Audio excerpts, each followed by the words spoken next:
Hi ಎಲ್ರಿಗೂ ನಮಸ್ಕಾರ. ನೀವು ನೋಡ್ತೀರಾ ಲಾ ಲೈಫ್. ನಾನು ನಿಮ್ಮ ಕೇಶವ್. ಸ್ನೇಹಿತರೆ, ನಾನು ಇವತ್ತು ಈ ವಿಡಿಯೋದಲ್ಲಿ ಈ ಒಂದು ಎ ಖಾತಾ ಮತ್ತು ಬಿ ಖಾತಾ ಅಂದ್ರೆ ಏನು, ಮತ್ತು ಕರ್ನಾಟಕ ಸರ್ಕಾರ ಇತ್ತೀಚೆಗೆ ಹೊಸದಾಗಿ ಶುರು ಮಾಡಿರುವಂತಹ ಈ ಒಂದು ಇ ಖಾತಾ ಅಂದ್ರೆ ಏನು, ಮತ್ತೆ ಈ ಒಂದು ಇ ಖಾತಾ ತಗೊಳ್ಳೋದು ಹೇಗೆ, ಎಲ್ಲಿ ಅಪ್ಲೈ ಮಾಡಬೇಕು, ಏನೇನ್ ದಾಖಲಾತಿಗಳು ಬೇಕು ಅಂತ ಸಂಪೂರ್ಣವಾಗಿ ತಿಳಿಸ್ಕೊಡ್ತಾ ಇದ್ದೀನಿ. ಈ ವಿಡಿಯೋನ ಕಡೆವರೆಗೂ ನೋಡಿ. ವಿಡಿಯೋ ಶುರು ಮಾಡೋಕ್ಕಿಂತ ಮೊದಲನೇ ಬಾರಿ ಯಾರು ನನ್ನ ಚಾನಲ್ಗೆ ಭೇಟಿ ಕೊಟ್ಟಿದ್ರೆ ದಯವಿಟ್ಟು ಸಬ್ಸ್ಕ್ರೈಬ್ ಮಾಡ್ಕೊಳ್ಳಿ.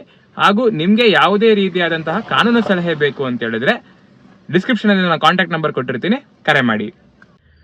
ಮೊದಲನೇದಾಗಿ ಈ ಖಾತಾ ಅಂದ್ರೆ ಏನು ಸ್ನೇಹಿತರೆ? ಈ ಒಂದು ಖಾತಾ ಅಂದ್ರೆ ಸಿಂಪಲ್ ಆಗಿ ಹೇಳ್ಬೇಕು ಅಂತ ಹೇಳಿದ್ರೆ ಇದೊಂದು ಪ್ರಾಪರ್ಟಿ ರಿಜಿಸ್ಟರ್. ಸೊ ಈ ಒಂದು ಪ್ರಾಪರ್ಟಿ ರಿಜಿಸ್ಟರ್ ನ ಕನ್ಸರ್ನ್ ಲೋಕಲ್ ಅಥಾರಿಟೀಸ್ ಅವರು ಮೇಂಟೈನ್ ಮಾಡ್ತಾ ಇರ್ತಾರೆ. ಸೊ ಉದಾಹರಣೆಗೆ ಈಗ ಮೈಸೂರು ಸಿಟಿ ಲಿಮಿಟ್ಸ್ ಅಲ್ಲಿ ಬರುತ್ತೆ ಅಂತ ಹೇಳಿದ್ರೆ ಮೈಸೂರು ಸಿಟಿ ಕಾರ್ಪೊರೇಷನ್ ಅವರು ಈ ಒಂದು ಪ್ರಾಪರ್ಟಿ ರಿಜಿಸ್ಟರ್ ನ ಮೇಂಟೈನ್ ಮಾಡ್ತಾ ಇರ್ತಾರೆ. ಅಂದ್ರೆ ಟೌನ್ ಲಿಮಿಟ್ಸ್ ಬರುತ್ತೆ ಅಂದ್ರೆ ಅವಾಗ ಟೌನ್ ಪಂಚಾಯತ್ ಅಥವಾ ಪಟ್ಟಣ ಪಂಚಾಯತಿ ಅಂತ ಏನ್ ಕರಿತೀವಿ ಅವ್ರು ಮೇಂಟೈನ್ ಮಾಡ್ತಾ ಇರ್ತಾರೆ. ಏನಾದ್ರು ಹಳ್ಳಿ ಅಥವಾ ವಿಲೇಜ್ ಲೆವೆಲ್ ಬರುತ್ತೆ ಅಂತ ಹೇಳಿದ್ರೆ ಅವಾಗ ಗ್ರಾಮ ಪಂಚಾಯತಿ ಅವರು ಈ ಒಂದು ಪ್ರಾಪರ್ಟಿ ರಿಜಿಸ್ಟರ್ ನ ಮೇಂಟೈನ್ ಮಾಡ್ತಾ ಇರ್ತಾರೆ. ಸೊ ನಾವು ಈ ಒಂದು ಪ್ರಾಪರ್ಟಿ ರಿಜಿಸ್ಟರ್ನೇ ಖಾತಾ ಅಂತ ಕರೆಯುವಂಥದ್ದು. ಏನಿರುತ್ತೆ ಈ ಒಂದು ಪ್ರಾಪರ್ಟಿ ರಿಜಿಸ್ಟರ್ ಅಲ್ಲಿ ಅಂತ ಹೇಳಿದ್ರೆ ಆ ಒಂದು ಪ್ರಾಪರ್ಟಿ ಓನರ್ ಯಾರು, ಆ ಒಂದು ಪ್ರಾಪರ್ಟಿ ಎಲ್ಲಿದೆ, ಅದರ ಡೈಮೆನ್ಷನ್ ಏನು, ಅದರ ಶೆಡ್ಯೂಲ್ ಅಥವಾ ಚೆಕ್ ಬಂದಿ ಅಂತ ಏನ್ ಕರಿತೀವಿ ಅದ್ರ ಬಗ್ಗೆ ಮಾಹಿತಿ, ಹಾಗೂ ಆ ಒಂದು ಪ್ರಾಪರ್ಟಿಯ ಟ್ಯಾಕ್ಸ್ ಅಸೆಸ್ಮೆಂಟ್ ಬಗ್ಗೆ ಮಾಹಿತಿ ಇರುತ್ತೆ. ಸೊ ಈ ಒಂದು ಪ್ರಾಪರ್ಟಿ ರಿಜಿಸ್ಟರ್ ಏನಿರುತ್ತೆ ಅದನ್ನೇ ನಾವು ಖಾತಾ ಅಂತ ಕರೆಯೋದು. ಇದರಲ್ಲಿ ಎರಡು ವಿಧ ಇದೆ, ಒಂದು ಎ ರಿಜಿಸ್ಟರ್, ಇನ್ನೊಂದು ಬಿ ರಿಜಿಸ್ಟರ್ ಅಂತ. ಸರ್ಕಾರ ಯಾಕೆ ಈ ಒಂದು ಪ್ರಾಪರ್ಟಿಗಳಿಗೆ ಎ ರಿಜಿಸ್ಟರ್ ಅಥವಾ ಎ ಖಾತಾ ಮತ್ತು ಬಿ ರಿಜಿಸ್ಟರ್ ಅಥವಾ ಬಿ ಖಾತಾ ಅಂತ ಸಪರೇಟ್ ಆಗಿ ಕೊಡುತ್ತೆ ಅಥವಾ ಬೇರೆ ಬೇರೆ ರೀತಿ ಮೇಂಟೈನ್ ಮಾಡ್ತಿದೆ ಅಂತ ಕೇಳಿದ್ರೆ, ಸ್ನೇಹಿತರೆ, ಯಾವುದೇ ಒಂದು ಲೇಔಟ್ ನ ಡೆವಲಪ್ ಮಾಡಬೇಕು ಅಂತ ಹೇಳಿದ್ರೆ, ಉದಾಹರಣೆಗೆ ಒಂದು ಕೃಷಿ ಭೂಮಿ ಇರುತ್ತೆ, ಅದನ್ನ ನಾವು ಲೇಔಟ್ ಆಗಿ ಡೆವಲಪ್ಮೆಂಟ್ ಮಾಡಬೇಕು ಅಂತ ಹೇಳಿದ್ರೆ ಅದಕ್ಕೆ ಸರ್ಕಾರ ಕೆಲವು ರೂಲ್ಸ್ ಅಂಡ್ ರೆಗ್ಯುಲೇಷನ್ಸ್ ಅಥವಾ ಬೈಲಾಸ್ ನ ಮಾಡಿರ್ತಾರೆ. ಸೊ ಯಾವುದೇ ಒಬ್ಬ ಡೆವಲಪರ್ ಏನಿರ್ತಾರೆ ಅವ್ರು ಈ ಒಂದು ರೂಲ್ಸ್ ಅಂಡ್ ರೆಗ್ಯುಲೇಷನ್ಸ್ ಮತ್ತೆ ಬೈಲಾಸ್ ನ ಫಾಲೋ ಮಾಡಬೇಕು. ಸೊ ಉದಾಹರಣೆಗೆ ಒಂದು ಕೃಷಿ ಭೂಮಿ ಇದೆ, ಅದನ್ನ ನಾವು ಲೇಔಟ್ ಆಗಿ ಕನ್ವರ್ಟ್ ಮಾಡಬೇಕು ಅಂತ ಹೇಳಿದ್ರೆ ಮೊದಲನೇದಾಗಿ ನಾವು ಅದಕ್ಕೆ ಡಿಸಿ ಕನ್ವರ್ಷನ್ ತಗೋಬೇಕು. ಏನಿದು ಡಿಸಿ ಕನ್ವರ್ಷನ್ ಅಂತ ಕೇಳಿದ್ರೆ, ಯಾವುದೇ ಒಂದು ಕೃಷಿ ಭೂಮಿ ಏನಿರುತ್ತೆ ಅದನ್ನ ಕೃಷಿ ಮತ್ತೆ ಅದರ ಒಂದು ರಿಲೇಟೆಡ್ ಆಕ್ಟಿವಿಟೀಸ್ ಮಾತ್ರ ಉಪಯೋಗಿಸ್ಕೋಬೇಕು. ಒಂದ್ ವೇಳೆ ನಾವು ನಾನ್ ಅಗ್ರಿಕಲ್ಚರ್ ಪರ್ಪಸ್ಗೆ ಉಪಯೋಗಿಸ್ತಾ ಇದೀವಿ ಅಂತ ಹೇಳಿದ್ರೆ ಆವಾಗ ನಾವು ಡಿಸ್ಟ್ರಿಕ್ಟ್ ಕಲೆಕ್ಟರ್ ಏನಿರ್ತಾರೆ ಆಯಾ ಜಿಲ್ಲೆಯ ಒಂದು ಡಿಸ್ಟ್ರಿಕ್ಟ್ ಕಲೆಕ್ಟರ್ಗೆ ಒಂದು ಅರ್ಜಿ ಸಲ್ಲಿಸ್ಬಿಟ್ಟು ನಾವು ಇದನ್ನ ಕನ್ವರ್ಟ್ ಮಾಡ್ಕೋಬೇಕು. ನಾವು ನಾನ್ ಅಗ್ರಿಕಲ್ಚರ್ ಪರ್ಪಸ್ಗೆ ಉಪಯೋಗಿಸ್ಕೊತಾ ಇದೀವಿ, ಇಲ್ಲಿ ಲೇಔಟ್ ಮಾಡೋದಕ್ಕೆ ಅಂತ ತಗೋಬಹುದು. ಸೊ ಅದಕ್ಕೋಸ್ಕರ ನಾವು ಕನ್ವರ್ಷನ್ ನ ತಗೋಬೇಕು, ಡಿಸಿ ಕನ್ವರ್ಷನ್ ನ ತಗೋಬೇಕು. ಸೊ ಡಿಸಿ ಕನ್ವರ್ಷನ್ ತಗೊಂಡಾದ್ಮೇಲೆ ಒಂದು ಲೇಔಟ್ ಪ್ಲಾನ್ ನ ರೆಡಿ ಮಾಡಬೇಕು. ಆ ಒಂದು ಲೇಔಟ್ ಪ್ಲಾನ್ ನ ಕನ್ಸರ್ನ್ ಡೆವಲಪ್ಮೆಂಟ್ ಅಥಾರಿಟಿಯಿಂದ ಅಪ್ರೂವಲ್ ತಗೋಬೇಕು. ಉದಾಹರಣೆಗೆ ಈಗ ಮೈಸೂರು ಸಿಟಿ ಲಿಮಿಟ್ಸ್ ಬರುತ್ತೆ ಅಂತ ಹೇಳಿದ್ರೆ ಇವಾಗ ಮೈಸೂರು ಅರ್ಬನ್ ಡೆವಲಪ್ಮೆಂಟ್ ಅಥಾರಿಟಿ ಅದನ್ನ MDA ಅಂತ ಮಾಡಿದ್ದಾರೆ, ಮೈಸೂರು ಡೆವಲಪ್ಮೆಂಟ್ ಅಥಾರಿಟಿ, ಅವರಿಂದ ನಾವು ಅಪ್ರೂವಲ್ ನ ತಗೋಬೇಕು. ಏನಾದ್ರು ಬೆಂಗಳೂರಿಗೆ ಬರುತ್ತೆ ಅಥವಾ ಬೆಂಗಳೂರು ರೀಜನಲ್ ಬರುತ್ತೆ ಅಂದ್ರೆ BDA ಇಂದ, ಅಂದ್ರೆ ಬೆಂಗಳೂರು ಡೆವಲಪ್ಮೆಂಟ್ ಅಥಾರಿಟಿಯಿಂದ ನಾವು ಅಪ್ರೂವಲ್ ನ ತಗೋಬೇಕು. ಸೊ ಅಪ್ರೂವಲ್ ತಗೊಳ್ಳೋದಕ್ಕೆ ಈ ಒಂದು ಪ್ಲಾನ್ ಅಲ್ಲಿ ಏನೇನ್ ಇರಬೇಕು ಅಂತ ಹೇಳಿದ್ರೆ, ಲೇಔಟ್ ಅಂತ ಹೇಳಿದ್ರೆ ಅದಕ್ಕೆ ಕೆಲವಷ್ಟು ಜಾಗನ ಮೀಸಲಿಡಬೇಕಾಗತ್ತೆ ಒಂದು ಕೆಲವು ಉದ್ದೇಶಗಳಿಗೆ. ಉದಾಹರಣೆಗೆ ಸಿವಿಕ್ ಕಮ್ಯುನಿಟಿ ಸೈಟ್ಸ್ ಅಂತ ಕರೀತಾರೆ, ಅದಕ್ಕೆ CA ಸೈಟ್ಸ್ ಅಂತಾನು ಕರಿತೀವಿ, ಅದಕ್ಕೋಸ್ಕರ ಕೆಲವಷ್ಟು ಜಾಗನ ಮೀಸಲಿಡಬೇಕು. ಮತ್ತೆ UGD ಅಂತ ಬರುತ್ತೆ, ಅಂದ್ರೆ ಅಂಡರ್ ಗ್ರೌಂಡ್ ಡ್ರೈನೇಜ್ ಅಂತ, ಅದಕ್ಕೋಸ್ಕರ ಕೂಡ ಜಾಗಗಳನ್ನ ಮೀಸಲಿಡಬೇಕು ಅಥವಾ UGD ಮಾಡಿಸಿರ್ಬೇಕು. ಮತ್ತೆ STP ಅಂತ ಬರುತ್ತೆ, ಅಂದ್ರೆ ಸೀವೇಜ್ ಟ್ರೀಟ್ಮೆಂಟ್ ಪ್ಲಾಂಟ್ ಅಂತ, ಅದಕ್ಕೋಸ್ಕರ ಕೂಡ ಲೇಔಟ್ ಅಲ್ಲಿ ಉಲ್ಲೇಖ ಇರಬೇಕು. ಇದೆಲ್ಲ ಇದ್ದಾಗ ಆಯಾ ಒಂದು ಡೆವಲಪ್ಮೆಂಟ್ ಅಥಾರಿಟಿ ಏನಿರ್ತಾರೆ ಅವರು ಅಪ್ರೂವಲ್ ಕೊಡ್ತಾರೆ.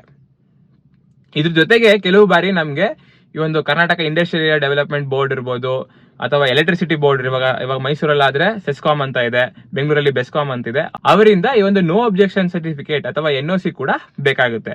ಈ ಎಲ್ಲಾ ರಿಕ್ವೈರ್ಮೆಂಟ್ಸ್ ನ ಫುಲ್ಫಿಲ್ ಮಾಡಿದಾಗ ಆ ಒಂದು ಲೇಔಟ್ ಡೆವಲಪ್ ಆಗಿದ್ರೆ ಆ ಒಂದು ಪ್ರಾಪರ್ಟಿಗಳಿಗೆ ಸರ್ಕಾರ ಈ ಒಂದು ಎ ರಿಜಿಸ್ಟರ್ ಅಥವಾ ಎ ಖಾತಾನ ಕೊಡ್ತಾರೆ.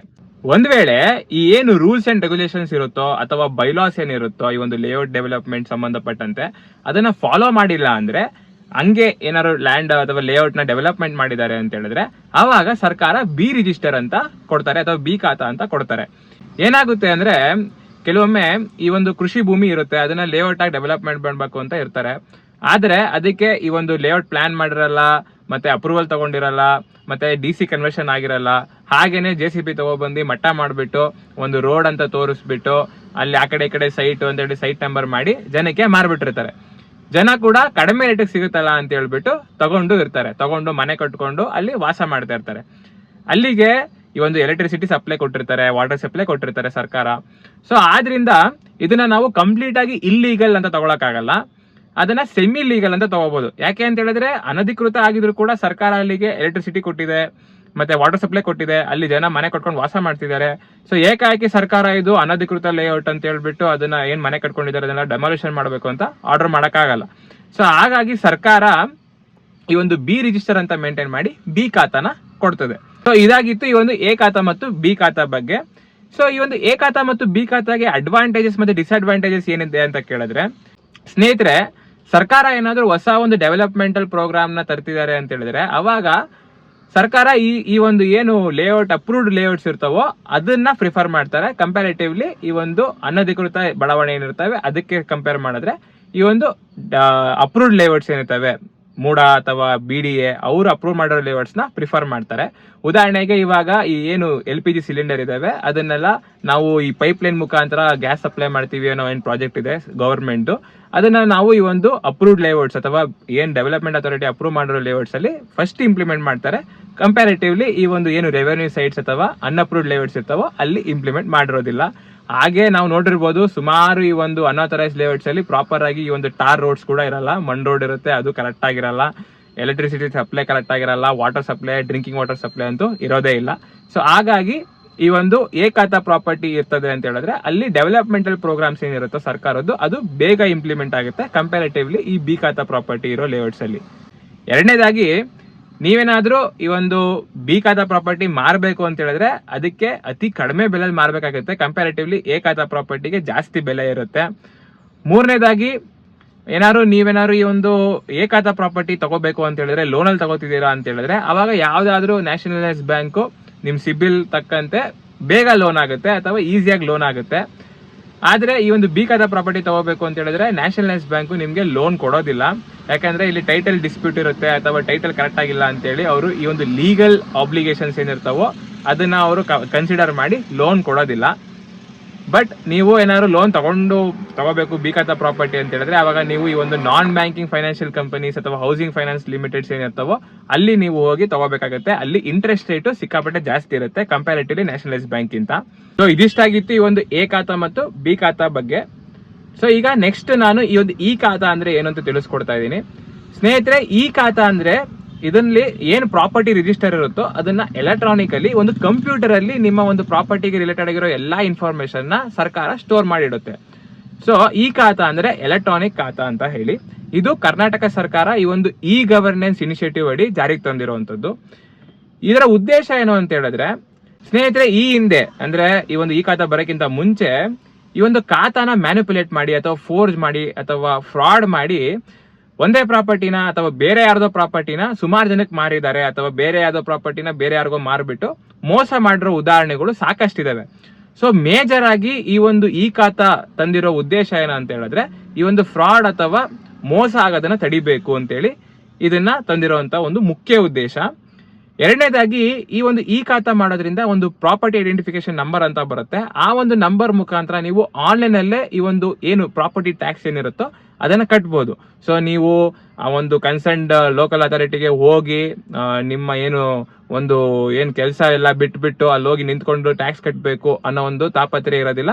ಸೊ ನೀವು ಆರಾಮಾಗಿ ಈ ಒಂದು PID ನಂಬರ್ ಮುಖಾಂತರ ಈ ಒಂದು ಆನ್ಲೈನ್ ವೆಬ್ಸೈಟ್ ಅಥವಾ ಗವರ್ಮೆಂಟ್ ವೆಬ್ಸೈಟ್ ಏನಿರುತ್ತೋ ಆ ಕನ್ಸರ್ನ್ ಲೋಕಲ್ ಅಥಾರಿಟೀಸ್ ಅಲ್ಲೋಗಿ ನೀವು ಈ ಒಂದು ಪ್ರಾಪರ್ಟಿ ಟ್ಯಾಕ್ಸ್ ನ ಕಟ್ಬೋದು. ಮತ್ತೆ ನಿಮ್ಮ ಒಂದು ಪ್ರಾಪರ್ಟಿ ಎಲ್ಲಾ ಇನ್ಫಾರ್ಮೇಶನ್ ಕೂಡ ನೀವು ಫಿಂಗರ್ ಟಿಪ್ಸ್ ಅಲ್ಲಿ ಈ ಒಂದು ವೆಬ್ಸೈಟ್ ಮುಖಾಂತರ ನೋಡ್ಬೋದು ಮತ್ತೆ ತಗೊಬಹುದು. ಏನಾದ್ರು ಸರ್ಟಿಫೈಡ್ ಕಾಪಿ ಬೇಕು ಅಂದ್ರೂ ಕೂಡ ನೀವು ಆನ್ಲೈನ್ ಅಲ್ಲೇ ಅಪ್ಲೈ ಮಾಡಿ ತಗೋಬಹುದು.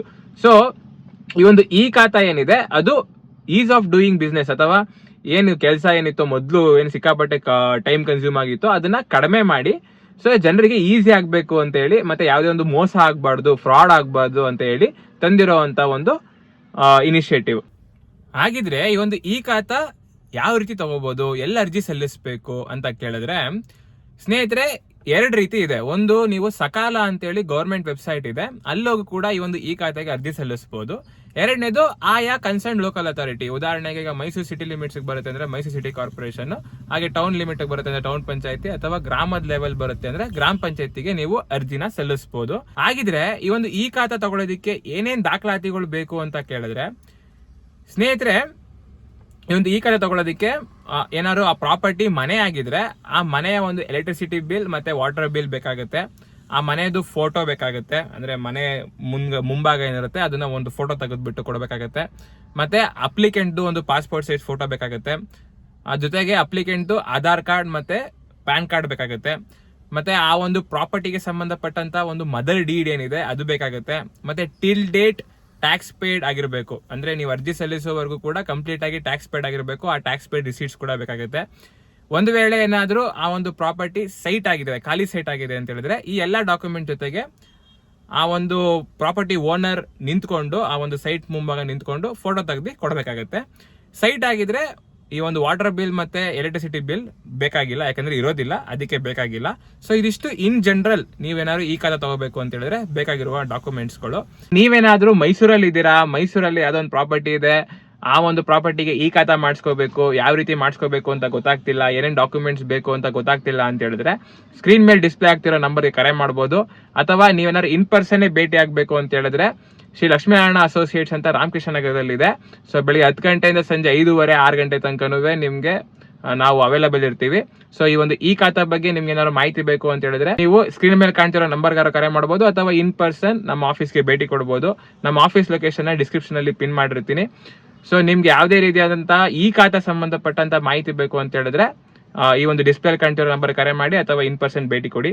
ಸೊ ಇದಿಷ್ಟಾಗಿತ್ತು ಈ ಒಂದು ಎ ಖಾತಾ ಹಾಗೂ ಬಿ ಖಾತಾ ಮತ್ತು ಈ ಒಂದು ಈ ಖಾತಾ ಬಗ್ಗೆ.